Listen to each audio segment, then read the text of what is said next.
Hello hi എല്ലാവർക്കും ലെനോയുടെ പുതിയ വീഡിയോയിലേക്ക് സ്വാഗതം. ഞാൻ ഋതു കൃഷ്ണ. നമ്മൾ നോക്കാൻ പോകുന്ന module highlights based on topic fundamentals of A C system. സമയം ഒട്ടും കളയുന്നില്ല, നമുക്ക് വളരെ ഇമ്പോർട്ടന്റ് ആയിട്ടുള്ള കാര്യങ്ങൾ കുറച്ച് സമയത്തിൽ നോക്കാനായിട്ടുണ്ട്. അപ്പോൾ എന്താണ് ജനറേഷൻ ഓഫ് ഓൾട്ടർനേറ്റിംഗ് വോൾട്ടേജസ്? അതാണ് നമ്മൾ ആദ്യം ഇൻട്രൊഡക്ഷൻ അല്ലേ. നമുക്കറിയാം എന്ത് പഠിക്കുമ്പോഴും there should be introduction, content, calculation എന്ന് വേണം നമ്മൾ പഠിക്കാൻ അല്ലേ. So generation of alternating voltages, and alternating voltage may be generated by എങ്ങനെയാണ് ഒരു alternating voltage generate ചെയ്യുന്നത്? Rotating a coil in a uniform magnetic field. Rotating coil in a uniform magnetic field. The coil is rotated in the magnetic field A അല്ലേ. Coils എന്താണ് rotate ചെയ്യുന്നു, uniform magnetic field rotate ചെയ്യുന്നു. Rotating a magnetic field within a stationary coil.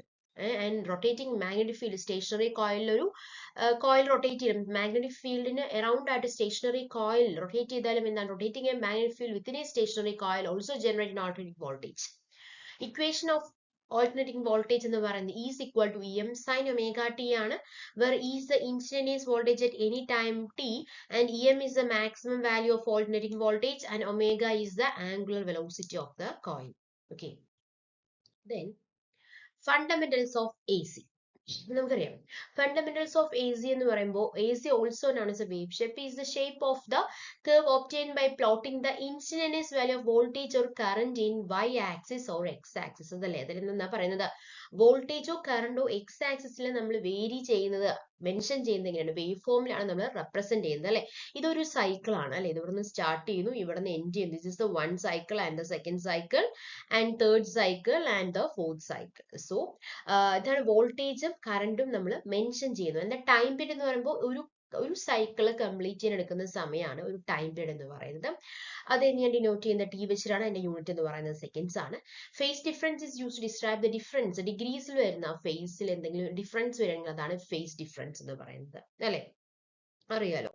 ഇനി frequency എന്ന് പറയുമ്പോൾ എന്താണ്, number of cycles per second of alternating quantities known as A frequency. എത്ര cycles ആണ് കംപ്ലീറ്റ് ചെയ്യുന്നത്. ഇപ്പൊ ഇവിടെ എത്ര ഫ്രീക്വൻസി, രണ്ടാണ് അല്ലെ. ഇത് നോക്കിക്കേ, ഒന്ന് കംപ്ലീറ്റ് ചെയ്തിരിക്കുന്നു, അടുത്ത് രണ്ടും കംപ്ലീറ്റ് ചെയ്തിരിക്കുന്നു. So this is the frequency. Amplitude എന്ന് പറയുമ്പോൾ the maximum positive or negative value of alternating quantities, that is E max അല്ലെങ്കിൽ ഐ മാക്സ് എന്ന് റെപ്രസെന്റ് ചെയ്യുന്നത് അതിന്റെ എന്താണ്, ആംപ്ലിറ്റ്യൂഡ് ആണ്. Average or mean value, the arithmetic mean for all instantaneous of alternating quantity over one cycle is known as the average value. And അതുപോലെ തന്നെയുള്ളതാണ് R M S value എന്ന് പറയുന്നത്, root mean square. എന്താ root mean square എന്ന് പറഞ്ഞാൽ, stands for the root of the means of squares of instantaneous current values. ഇതാണ് peak value, V peak or V max എന്ന് പറയുന്നത്, മാക്സിമം ആംപ്ലിറ്റ്യൂഡ് അല്ലെ. R M S value എന്ന് പറയുമ്പോൾ ആ peak value into 0.707 is the R M S value, അതായത് root of mean of the squares of the instantaneous current values. And R M S value of AC current or voltage can be calculated. എങ്ങനെയാണ് calculate ചെയ്യുന്നത്, current ആണെങ്കിൽ 0.707 into peak value of the current and ERMS ആണെങ്കിൽ 0.70 into peak value of the voltage എന്നുള്ളതാണ് നമ്മൾ calculate ചെയ്യുന്നത്.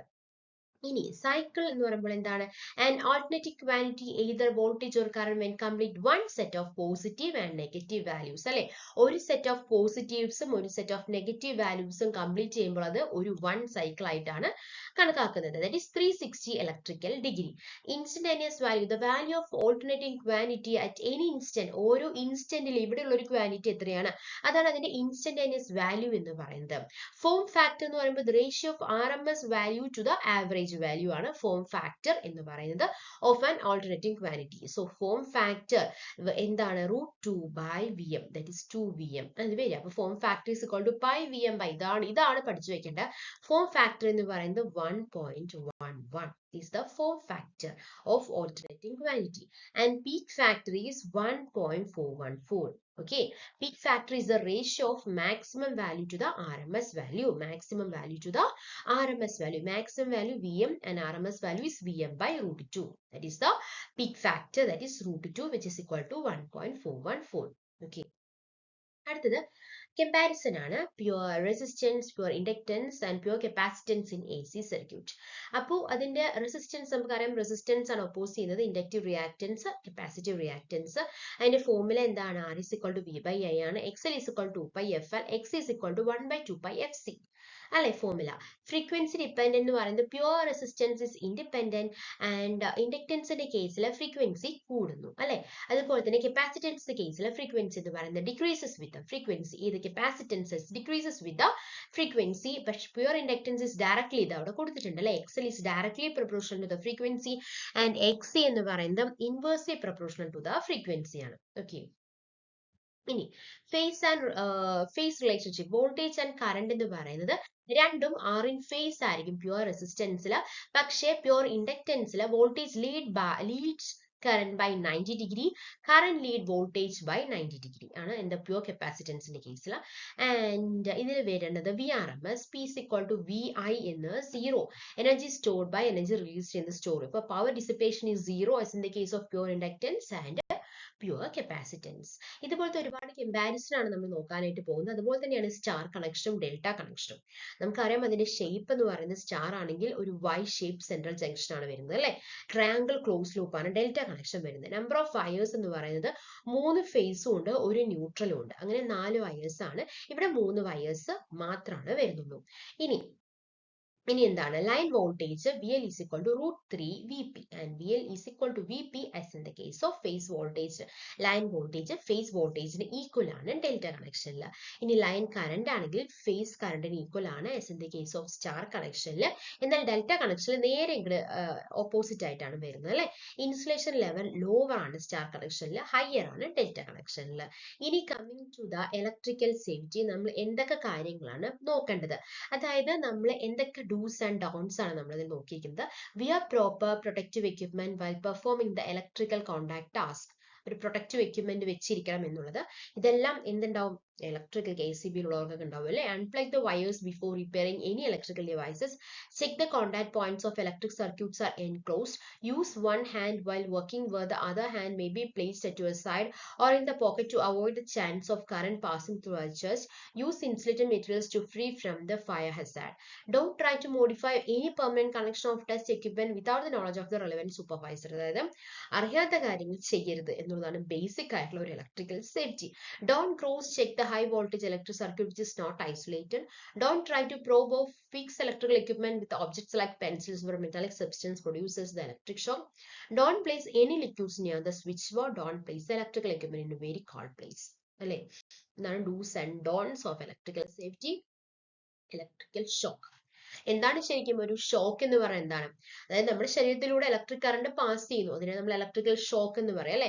Disrupting the nervous system and potentially causing severe internal or external injury ഉണ്ടാക്കുക. അപ്പൊ this happen when a person become part of an active electrical circuit by touching a live energy source and grounding path simultaneously. അപ്പോ ഇതില് conductive path, human body എന്ന് പറയുന്നത് is mostly water and minerals ആണ്. നമ്മുടെ ശരീരത്തിൽ നമുക്ക് അറിയാം, make it excellent conductor ആണ്. നമ്മുടെ ശരീരം എന്ന് പറയുന്നത് it's an excellent conductor of electricity. Conductor എന്താണ്, ഇൻസുലേറ്റർ എന്താണ്, സെമി കണ്ടക്ടർ എന്താന്നുള്ള കാര്യങ്ങൾക്ക് അറിയാം അല്ലെ. Circuit completion current enters at one point of contact and exist at another that is connect to the earth. So circuit correct ഒരു close loop അവിടെ creation ആകുന്നുണ്ട് as in the case of an human body. കാര്യം ഒരു പോയിന്റുള്ള enter ചെയ്യുന്നുണ്ട്, ഒരു പോയിന്റുള്ള exit ചെയ്യുന്നുണ്ട് അല്ലെ. അപ്പൊ electrical shock first aid danger. അപ്പൊ എന്താണ് ആദ്യം തന്നെ ഫസ്റ്റ് എയ്ഡ് എന്തൊക്കെയാ ചെയ്യേണ്ടത്, as the scene for safety turn off power, അതായത് പോസിബിൾ ആണെങ്കിൽ മാത്രം പവർ ഓഫ് ചെയ്യുക. ആൻഡ് സെപ്പറേറ്റ് വിക്ടിം ഫ്രം സോസ് യൂസിങ് നോൺ കണ്ടക്റ്റീവ് മെറ്റീരിയൽ. നമ്മൾ കൈകൊണ്ട് തള്ളാനൊന്നും പാടില്ല. എന്താണ്, നോൺ കണ്ടക്റ്റീവ് ആയിട്ടുള്ള മെറ്റീരിയൽ യൂസ് ചെയ്തിട്ട് മാത്രമാണ് അതൊന്ന് സെപ്പറേറ്റ് ചെയ്യാനായിട്ട് പറ്റത്തുള്ളൂ. And check breathing and pulse. CPR ചെയ്യാൻ അറിയുകയാണെങ്കിൽ ചെയ്യുക, അല്ലെങ്കിൽ ചെയ്യാൻ അറിയുന്നവരുടെ അടുത്തേക്ക് എത്തിക്കുക അല്ലെ. Treat burn to the cool. അതിന് കയ്യിൽ വല്ല പൊള്ളലും ആണെങ്കിൽ പെട്ടെന്ന് തന്നെ റണ്ണിങ് വാട്ടറിന്റെ അടിയിൽ വെക്കുക എന്നുള്ളതാണ് പൊള്ളലിന് ആദ്യം തന്നെ ചെയ്യേണ്ട ഒരു കാര്യം എന്ന് പറയുന്നത്. ശരിയല്ലേ. So this is electrical shock and psychological effects എങ്ങനെയെന്ന് വെച്ച് കഴിഞ്ഞാൽ, ആദ്യത്തെ ഇപ്പൊ മിൽഡ് 1 to 5 മില്ലി ആംപിയർ ഒക്കെ ആണെങ്കിൽ ഒരു ടിംഗ്ലിംഗ് സെൻസേഷൻ, അതിപ്പോ എനിക്ക് തോന്നുന്നു എല്ലാവർക്കും ഉണ്ടായിരിക്കും അല്ലെ. ഒരു 90% പേർക്കും ഈ ഒരു സെൻസേഷൻ കിട്ടിയിട്ടുണ്ടാവും.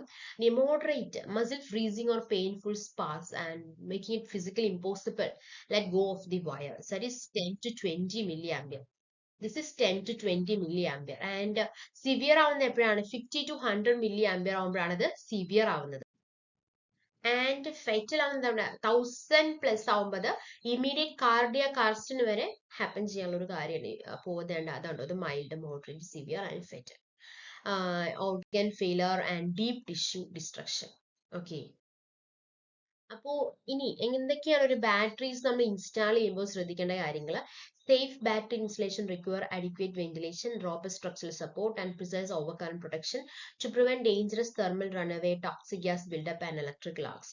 Location of battery install should be free from heat sources and flame. അപ്പോൾ ചൂടൊന്നും അതുപോലെ തന്നെ ഫ്ലെയിം ഒന്നും ഫ്രീ ആയിരിക്കണം എന്നുള്ള കാര്യം ശ്രദ്ധിക്കണം. Battery connection cable should be as short as possible to prevent excessive voltage drop. അത് കറക്റ്റ് ആയിട്ട് കണക്ട് ചെയ്യാൻ അറിഞ്ഞിരിക്കണം.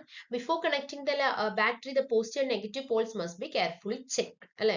If the battery is to be installed in the accessories like remote controls, first open the battery cover, insert the battery correctly into positive and negative ends, close the battery and press it to be closed.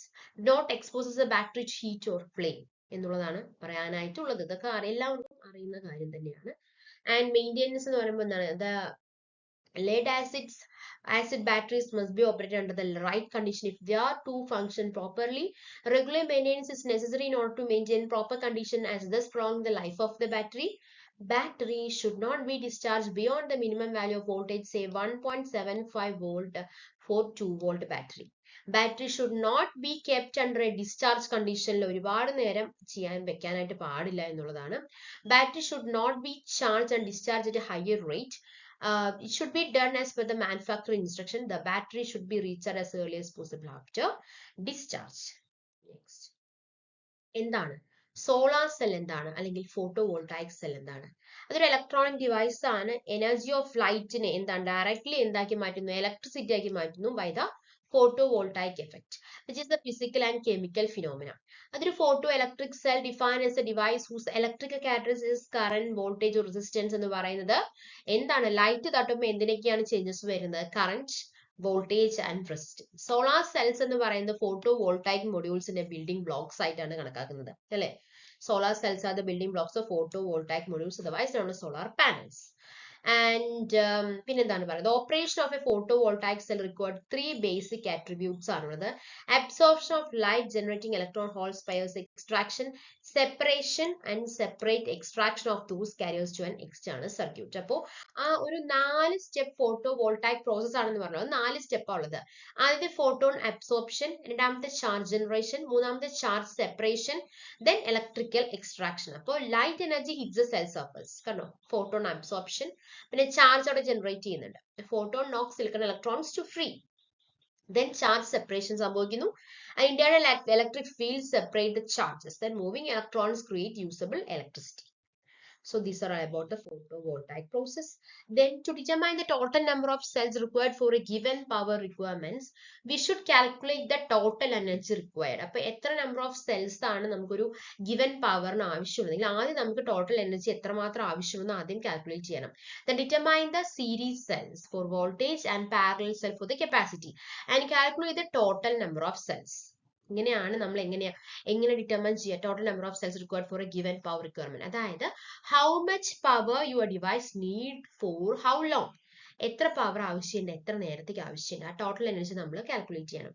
പിന്നെ series voltage, single cell only output a small amount of voltage, so connect cells in series to reach the system voltage, സീരീസിൽ connect ചെയ്യാം. അതുപോലെ തന്നെ parallel cell for the capacity, connect cell strings in parallel to increases the amp hour capacity so the battery can supply power for the desired duration without dying, and calculate the total number of cells.